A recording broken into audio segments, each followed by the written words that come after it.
Live from New Delhi, you're watching DD India Live, India's voice to the world. I'm Munmun Bhattacharya. Coming up in the next 30 minutes. RBI keeps repo rate unchanged at 6.5%, maintains neutral stance. South Korean parties hold emergency talks as impeachment vote looms. Syria's defense minister says loss of the city of Hama to rebels was temporary and tactical. And in cricket, India wins toss to bat first in Adelaide Test.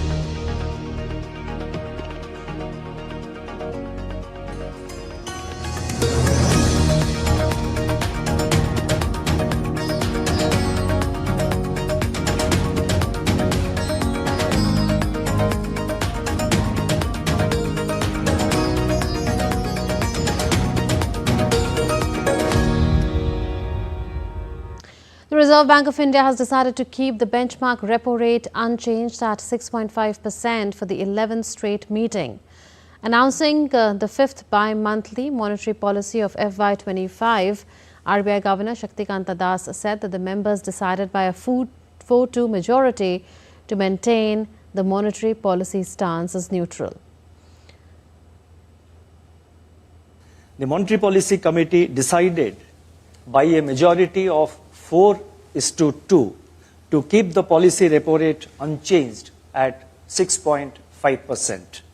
Consequently, the standing deposit facility, that is SDF rate, remains at 6.25%, and the marginal standing facility, that is the MSF rate, and the bank rate at 6.75%. The MPC believes that only with durable price stability can strong foundations be secured for high growth. Accordingly, the MPC decided to keep the policy repo rate unchanged at 6.5%.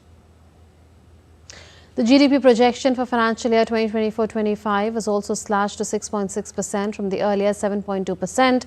Moreover, the MPC slashed the cash reserve ratio CRR by 50 basis points to 4%. India's External Affairs Minister Dr. S. Jaishankar attended the ongoing session of the India-Japan Forum in New Delhi today. The India-Japan Forum provides a platform for Indian and Japanese leaders to shape the future of bilateral and strategic partnerships through deliberation and collaboration. The forum is convened by the Ananta Center and the Ministry of External Affairs, Government of India. At the India-Japan Forum's inaugural session, Dr. S. Jaishankar highlighted the potential for semiconductor collaboration between India and Japan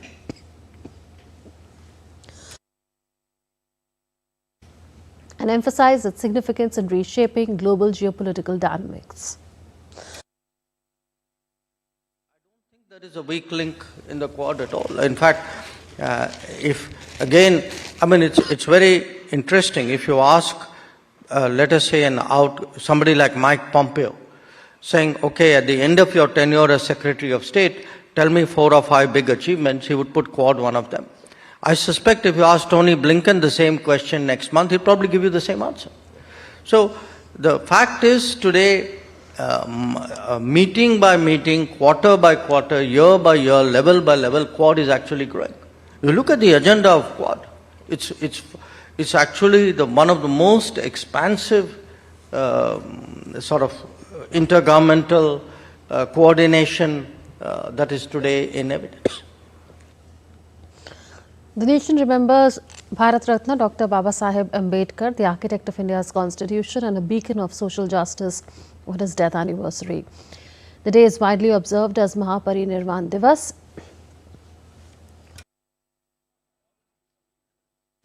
India's President Draupadi Murmu paid tributes to Babasaheb at AG Square in Bhubaneswar, Odisha. She laid a wreath at his statue, reflecting on his immense contributions to building a progressive and inclusive India.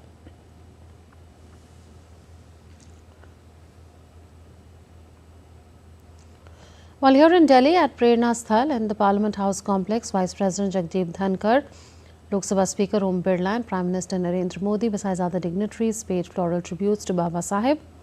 Dr. Ambedkar, a revered leader, thinker and reformer, dedicated his life to championing equality and eradicating caste-based discrimination.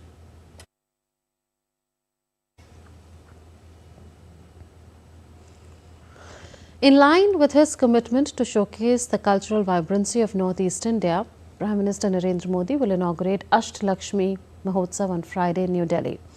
The three-day cultural festival, being celebrated for the first time, will be held from the 6th to the 8th of December.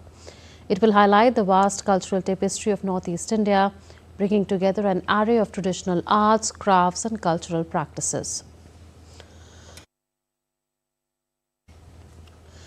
To promote economic opportunities in areas such as traditional handicrafts, handlooms, agricultural products and tourism, the Mahotsav will feature a variety of events.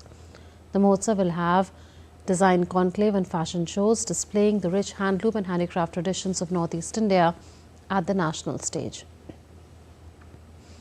Highlighting the region's rich cultural heritage, the festival will also showcase vibrant musical performances and indigenous cuisines of Northeast India.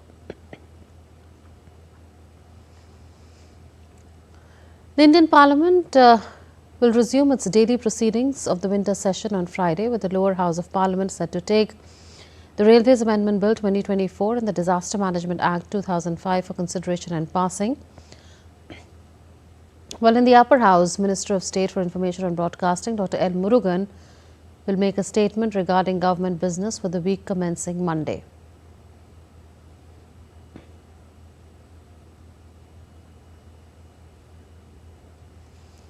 As United Nations Top Court, International Court of Justice kicked off hearings aimed at setting legal guidelines for how countries should protect the planet against climate change and help vulnerable nations combat its devastating impact, India on Thursday made a strong case where it highlighted the importance of equitable global action to safeguard the environment. More than 100 countries are part of the biggest ever hearing, joined by both biggest emitters as well as the most vulnerable island nations. Here's a report by DD India's Anita Raj. Choking smog, scorching heat and ravaging floods are major indications of climate change, an issue scientists have warned requires urgent action by the world leaders. Discussions taken up on global forums to tackle the rising global inequality and escalating climate crisis. India effectively articulated and showcased its commitment to climate action and various initiatives being taken at the international as well as domestic level. Recently, India slammed developed countries for causing the climate crisis during a landmark hearing at the International Court of Justice on Thursday, saying they exploited the global carbon budget, failed to honor climate finance promises, and now demanding that developing countries restrict their resource use. India is pursuing ambitious climate actions based on our own domestic resources, despite the fact that our developed country partners have not fulfilled their obligations to provide climate finance and low-carbon technologies. Joining other top emitters, the United States and France, India told the International Court of Justice that the existing UN framework was sufficient, angering smaller, vulnerable states that want to see the court go. If the suggestion is that some, but not all, states are entitled as a matter of international law to reparations simply upon a showing that the climate system has been harmed, we do not see a basis for such a conclusion. La France est convaincue que cette procédure France is convinced that these advisory proceedings provide a unique opportunity for the court to contribute to identifying and clarifying international law in regard to the fight against climate change. The impact of the ICJ's opinion was beyond doubt. la lutte contre les changements climatiques. The attitude of the developed nations have angered the smaller, vulnerable states. They pressed the court to go further in enforcement of the provisions to contain climate change and financing. The ICJ is holding historic hearings to form a so-called advisory opinion on states' responsibilities to fight climate change and the consequences for those damaging the environment. More than 100 countries and organizations are presenting at the ICJ the biggest case ever before the world's top court. Anita's report for DD India. Let's now take a look at some other stories making news today. Indian artist Eklavya Prasad inaugurated a captivating art exhibition celebrating creativity and expression. The event brought together artists, art enthusiasts and dignitaries, offering a vibrant showcase of diverse artistic styles and themes aimed to promote cultural appreciation and encourage meaningful conversations through the lens of art. India's Railway Minister unveiled India's first 410 meters Hyperloop test track at IIT Madras's Discovery campus in Thayyur. Ashwini Vaishnav shared a video on the microblogging platform X showing the completion of a 410-meter Hyperloop test track. The test track is an outcome of a collaborative effort between Indian Railways, IIT Madras's Avishankar Hyperloop team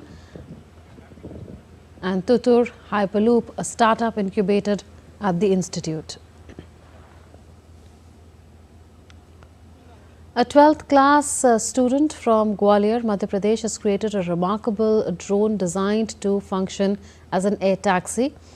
This air taxi prototype demonstrates advanced technological skills and highlights the creative potential of young minds. The achievement is not only a testament to his ingenuity but also a reflection of the growing interest in cutting-edge technology among India's youth.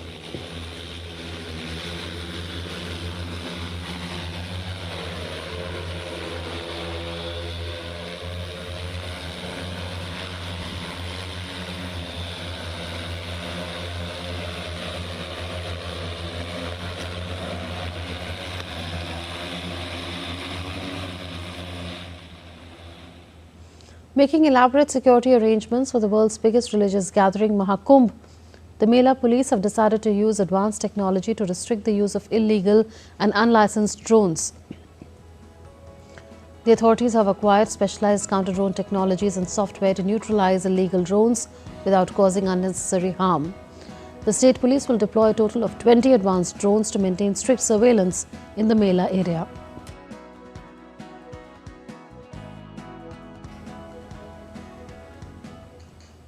Still to come on this edition of DD India Live.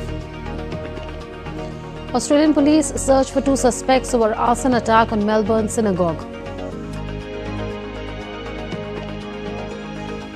In sports, for the 6th time in a row, world champion Ding Liren and India's D. Gukesh play out a draw at the World Chess Championship. And world's busiest airport spreads holiday cheer as travellers prepare for the holiday rush.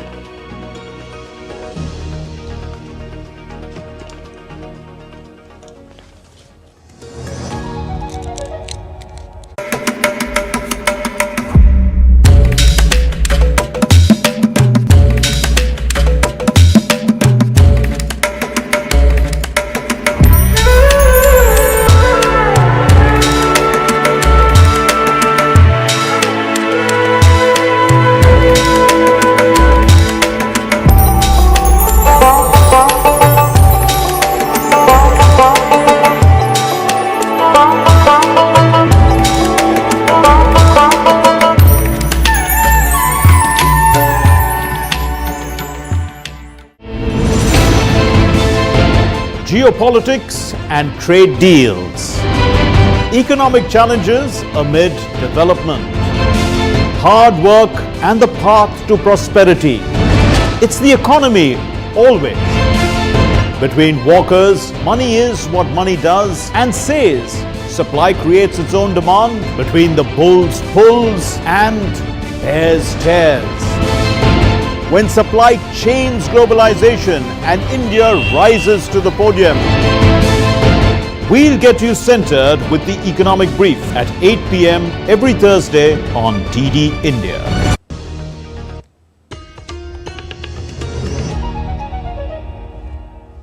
Welcome back. You're watching DD India Live with me, Munmun Bhattacharya.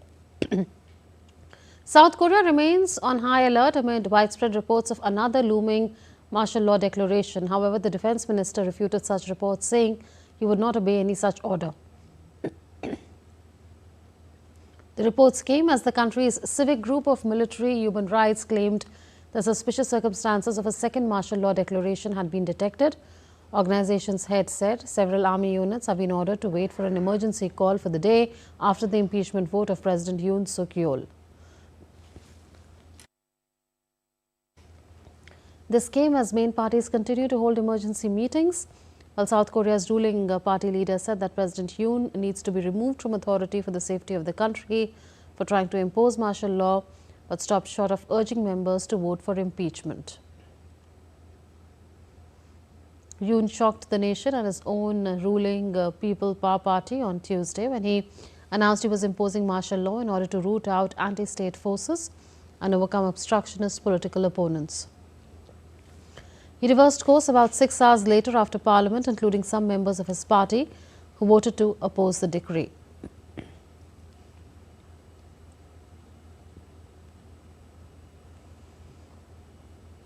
Meanwhile, U.S. Secretary of State Antony Blinken on Thursday spoke to his South Korean counterpart Cho Tae-yul. He welcomed the lifting of martial law and said he expected the democratic process to prevail in the country.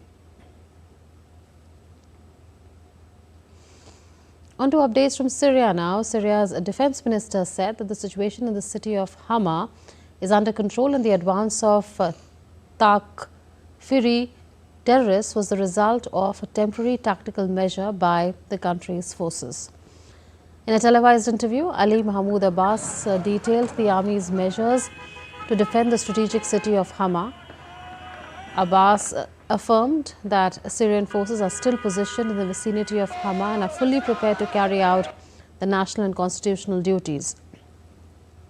He vowed that the army would not hesitate to restore security to areas occupied by terrorists.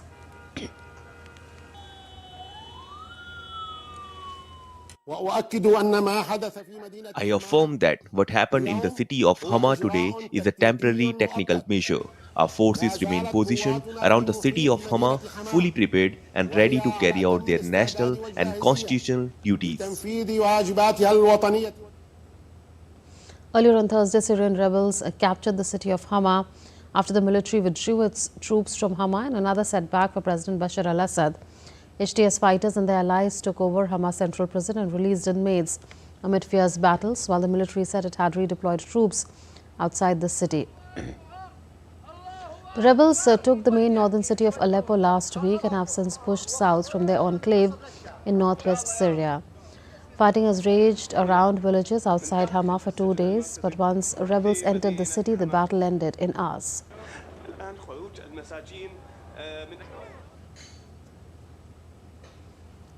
Meanwhile, United Nations Secretary General Antonio Guterres said there is an urgent need for immediate humanitarian access to all civilians in need in Syria and a return to a UN-facilitated political process to end the bloodshed. After 14 years of conflict, it is high time for all parties to engage seriously with Geir Pedersen, my special envoy for Syria, to finally chart a new, inclusive and comprehensive approach to resolving this crisis in line with Security Council Resolution 2254. It's time for serious dialogue. I once again urge all those with influence to do their part for the long-suffering people of Syria. French President Emmanuel Macron reaffirmed he would stay on until the end of his mandate in May 2027 in an address to the nation after lawmakers toppled his government led by Michel Barnier. In a 10-minute speech, he added that the new government should represent a variety of parties willing to take part in it or at least agree not to censor it. Meanwhile, Macron has asked Barnier and his government to stay in a caretaker capacity until a new government is formed. French President Emmanuel Macron will appoint a new prime minister in the coming days, whose top priority will be getting a 2025 budget adopted by Parliament.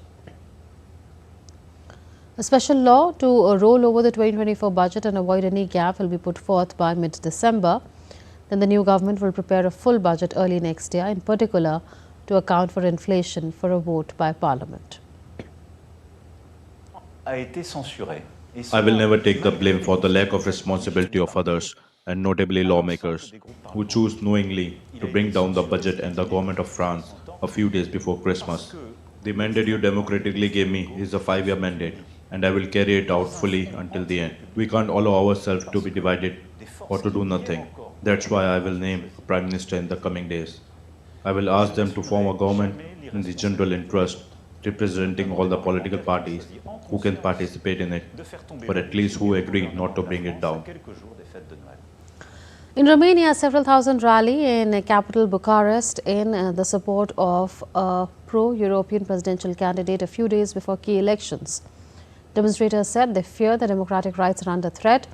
In the upcoming second round of the presidential election on Sunday, centrist Elena Lasconi will run against far-right NATO critic Calin Georgescu, whose victory could isolate Romania in the West and erode its support for Ukraine. Calin Georgescu, a past admirer of Russian President Vladimir Putin, took most of the votes in the first round, sparking fears about the future of the EU and NATO members and triggering protests, especially among the young people. Under a Georgescu presidency, Romania would join Hungary and Slovakia as Russia sympathizers on the eastern flank of NATO. Romania shares a long border with Ukraine and has been a staunch supporter of Kiev since the full-scale conflict in 2022. Meanwhile, U.S. Secretary of State Antony Blinken has accused Russia of undermining democratic processes, including influencing the presidential election in Romania. He called for renewed vigilance to uphold the standards set by the Organization for Security and Cooperation in Europe. In Moldova, the OSCE affirmed a well-administered runoff, despite Russian interference. And now Romanian authorities are uncovering a Russian effort, large in scale and well-funded, to influence the recent presidential election, contrary to OSCE standards. Meanwhile, in Georgia, observers shed light on troubling reports of voter intimidation and efforts by the ruling party to tilt the playing field in its favor. Australian police search for two people suspected of deliberately starting a fire at a Melbourne synagogue that injured one and caused widespread damage. The fire that broke out in the Adas Israel synagogue is being treated as a deliberately lit fire. Congregants gutted much of the inside of the building in Melbourne's southeast. However, no serious injuries were reported. Prime Minister Anthony Albanese condemned the fire as a deliberate unlawful attack, saying anti-Semitism has no place in Australia. He added that counter-terror police were involved in the investigation. Can I just say that this was a shocking incident, should be unequivocally condemned. There's no place in Australia for an outrage such as this. To attack a place of worship is an attack on Australian values. To attack a synagogue is an act of anti-Semitism, is attacking the right that all Australians should have to practice their faith in peace and security. Let's now take a look at stories from the world of sports now. Update on India versus Australia's second test, which is underway in Adelaide first. At lunch, India had managed to put 82 runs on the board for the loss of 4 wickets. Scott Boland provided Australia with a big wicket as he dismissed Shubman Gill on day 1. On the other hand, Michelle Stark has bagged 3 wickets, including the one of Virat Kohli. Rishabh Pant has now been joined by skipper Rohit Sharma at the crease for 4 down India. The visitors are currently 1-0 up in the 5-match series, having thrashed the hosts by convincing 295 runs in the first test. Indian chess grandmaster D. Gukesh and reigning champion Ding Liren will face each other in the 10th game of the World Chess Championship 2024 on Saturday in Singapore. Game 9 saw 6th consecutive draw between both the challengers, where the game ended in a draw after 51 moves. Liren secured victory in the opening game, while the 18-year-old Gukesh claimed the third game. The players now have a rest day on Friday, before Ding will have white in 2 of the next 3 games when the battle recommences on Saturday. The scores are now levelled at 4.5 to 4.5 with just 5 games to go. The first player to reach 7.5 points will win the title. Atlanta's Hartsfield-Jackson Airport, the world's busiest airport, held its annual tree lighting ceremony on Thursday to spread holiday cheer to the millions of travelers expected this season. The event featured performances by Arts Choir and live musicians playing in front of a Christmas tree in the domestic terminal.